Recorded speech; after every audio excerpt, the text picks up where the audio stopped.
அரசியல் எனக்கு புதுசு கிடையாது. ஆனா இந்த மேடையில என் கணவருக்காக ஒரு துணைவியாக வந்து உங்ககிட்ட வந்து பேசும்போது எனக்கு புதுசாக இருக்கு. நான் தான் அரசியல்வாதி, வீட்டுல ஒரு அரசியல்வாதி இருந்த போதும் நான் சொல்லக்கூடிய நேரத்துல நான் டெல்லியில இருக்கும்போது திடீர்னு போன் பண்ணி நான் இந்த தேர்தலில் இறங்க போறேன்னு சொன்னாரு. ஒரு இன்ப அதிர்ச்சியா இருந்தது எனக்கு. என்னை பார்க்கும்போது எல்லாரும் சொல்லுவாங்க, அரசியல் நல்லா தான் பேசுறீங்க, ஆனா எனக்கு பின்னாடி என்னுடைய ஒவ்வொரு வெற்றிக்கும் ஒவ்வொரு போராட்டத்திலே ஜெயிச்சுட்டு வரும்போது எனக்கு பின்னாடி என்னுடைய பக்கபலமாக எனக்கு மிக பெரிய சப்போர்ட்டே என்னுடைய கணவர் சுந்தர் அவர்கள். கடந்த 31 ஆண்டுகளாக குடும்பம் நடத்தும் போது இன்னைக்கு இந்த மேடையில உங்க முன்னாடி தைரியமாக விஷ்ணு சுந்தராக நிக்கிறேன்னா அதுக்கு ஒரே காரணம் என் கணவர் தான். ஒவ்வொரு வெற்றிக்கும் ஆணுடைய வெற்றிக்கு பின்னாடி ஒரு பெண் இருப்பான்னு சொல்லுவாங்க. ஆனா இந்த மேடையில என்ன மாதிரி ஒரு பெண்ணுடைய வெற்றிக்கு பின்னாடி அப்படிப்பட்ட ஒரு ஆண் இருக்காருன்னா சொல்லக்கூடிய நிலைமை எனக்கு இருக்கு. அது ரொம்ப ரொம்ப மகிழ்ச்சியா இருக்கு. இந்த தேர்தல் வந்து அவருக்கான தேர்தல் கிடையாது. இந்த தேர்தலில் வந்து சுந்தர் அவர்களும் எதிர்கட்சியில் இருக்கிற ஒரு தலைவரும் அவங்களுக்குள்ள இடையில போட்டி கிடையாது. இந்த போட்டி நியாயத்துக்கு நிஜத்துக்கு போட்டி, போய் பித்தலாட்டத்துக்கு எதிராக இருக்கிறது போட்டி. இந்த போட்டி மக்களுக்கு நல்லது யார் செய்வாங்க, மக்களை யார் இத்தனை வருடங்களாக ஏமாத்திட்டு இருக்காங்க, அதுக்கான போட்டி. இந்த போட்டி நிச்சயமாக மதுரையில வாழ்ற, மதுரை சென்ட்ரல் மத்திய மதுரையில வாழ்ற மக்களுடைய நலனுக்காக இருக்கிறது போட்டி. இதுவரைக்கும் அவருடைய 30 வருடங்களாக சினிமா துறையில ஒரு சின்ன கரையும் இல்லாம அவர் இன்னைக்கு களத்துல இறங்கி இருக்காருன்னா அவர் எந்த அளவுக்கு ஒரு நல்ல மனிதர் நீங்க எல்லாரும் புரிஞ்சுக்கணும். இன்னைக்கு எதிரில் நிக்கிறக்காரங்களுக்கும் வந்து என்னத்தான் சொல்றது, அவரை பத்தி தவறா என்ன பேசுறதுன்னு அவங்களுக்கு புரியல. என்ன தப்பா பேசுறதுக்கு தவறாக பேசுறதுக்கு ஒரு துளி விஷயம் கூட கிடையாது. சுத்தி சுத்தி என்ன வருவாங்க, என்ன தாக்கி பேசுவாங்க. பேசிட்டோம், இதுவும் பார்த்தாச்சு, இதுக்கு மேலேயும் பார்த்தாச்சு. நான் ஒரே விஷயம் உங்களுக்கு எல்லாருக்கும் சொல்றேன், நம்ம தேசிய ஜனநாயக கூட்டத்தில் இருக்கிற அத்தனை பேர் இங்க இருக்கீங்க. தனிப்பட்ட முறையில நான் சொன்ன மாதிரி இந்த வெற்றி வந்து நம்ம வெற்றி இருக்கணும், மதுரை மக்களுடைய வெற்றி இருக்கணும், உங்களுடைய வெற்றி இருக்கணும்.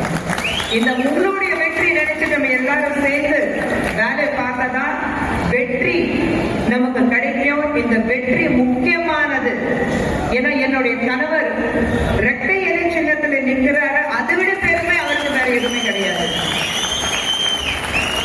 எனக்கு அவருக்கு அறிமுகமான காலத்திலிருந்து எனக்கு தெரியும், அவருடைய கணவர் ஹீரோ, ஒரு மாபெரும் தலைவர். அவர் பார்க்கிறது புரட்சி தலைவர் எம்ஜிஆர் அவர்கள் மட்டும்தான். அவருடைய பாடல்கள், அவருடைய வரிகள், அவருடைய டயலாக்ஸ் பாட வராது சொல்லிடாதீங்க. ஆனா அவருடைய ஒவ்வொரு வரியும் அப்படி ஒரு வயநாட்டில் இருக்கு அவருக்கு. அதே மாதிரி இந்த மேடையில நிச்சயமாக எங்களுடைய வீட்டுல மூத்த அண்ணனாக நாங்க பார்க்கக்கூடிய ஏசி சண்முகம் அவர்கள், அவருக்கு நன்றி சொல்லிதான் ஆகணும். திராவிட முன்னேற்ற கழகத்தினர் எல்லாரும் வந்து குடும்ப அரசியல் பண்ணும் போது அவர் என் கணவர் மேல வச்சிருக்கிற நம்பிக்கை பார்த்துட்டு அவருக்கு கொடுக்கப்பட்ட ஒரு தொகுதி சுந்தர் அவர்கள் நின்னா நல்லா இருக்கும்னு அவங்க 2 பேரும் பேசிட்டு வந்து அவர் நிக்க வச்சாரு பாருங்க. அந்த நம்பிக்கைக்கு இந்த மேடையில் அவருக்கு நன்றி சொல்றேன். அந்த ஒரு மனசு யாருக்கும் வராது. நான் இருக்கணும், என் குடும்பத்திலே மாமா மச்சா இருக்கணும், என் தம்பி இருக்கணும், என் அண்ணன் இருக்கணும், என் பிள்ளைங்க இருக்கணும். இப்ப திராவிட முன்னேற்ற கழகத்துல பாத்தீங்கன்னா அந்த காலத்துல இருந்து எல்லாரும், அண்ணா காலத்துல இருந்து எல்லாரும் இருக்காங்க. ஆனா அப்போ கூட நேற்று வந்தவங்களுக்கு கை கட்டிட்டு வணக்கம் சொல்லிட்டு இடம் கொடுத்துட்டு போக வேண்டிய சூழ்நிலை அவங்களுக்கு இருக்கு. ஆனா அப்படி ஒரு அரசியல் பார்க்காம நல்ல கேண்டிடேட் இருக்கணும். மதுரை மக்கள் செய்ய முடியும், அப்படிப்பட்டவரா இருக்கணும்னு சொல்லிட்டு சுந்தர் அவர்களை பார்த்துட்டு அவர் வந்து நம்பிக்கையோட இங்க நிக்க வச்சிருக்காரு. நிச்சயமாக அவருக்கு வந்து நாங்க வாழ்நாள் கடமைப்பட்டிருக்கோம். நான் நிறைய டைம் எடுக்க மாட்டேன். ஏன்னா சுந்தர் சார் என்ன சொல்ல போறாரு அதுதான் நீங்க வெயிட் பண்ணிட்டு இருக்கீங்க. ஆனா ஒரே ஒரு விஷயம் சொல்றேன்.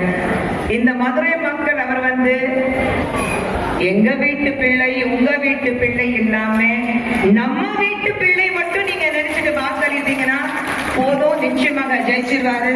உங்களை நம்பி மதுரை எல்லாரும் என்ன சொல்லுவாங்க, மதுரைக்காரன் கிடையாது, அவர் தமிழ்நாட்டுல வாழ்ற ஒவ்வொரு மக்கள் மனசுல ஒவ்வொரு தமிழன் மனசுல அவர் இருக்கிறாரு. அது போதும். மதுரை தமிழ்நாட்டுடைய இதயம், சென்ட்ரல் போக்கல் பாயிண்ட் இதயம் இருக்கும் போது தமிழ்நாட்டுல வாழ்ற மட்டும் இல்ல, மதுரையில வாழ்ற ஒவ்வொரு மக்களுடைய இதயத்திலே சுந்தர்சி அவர்கள் இருக்கிறாரு. அது மட்டும் மனசுல வச்சுட்டு அவருக்கு வாக்களித்தீங்க போதும், நிச்சயமாக உங்க தொகுதியிலிருந்து ஒரு உங்க வீட்டு பிள்ளை நம்ம வீட்டு பிள்ளை சட்டசபையில அனுப்பிச்சிட்டு சென்ட்ரல் இருக்கிற மதுரை மக்களுக்கு நல்லது செய்யக்கூடிய ஒருத்தர் இங்கிருந்து நீங்க அனுப்புறீங்க. அது போதும் எனக்கு. அவர்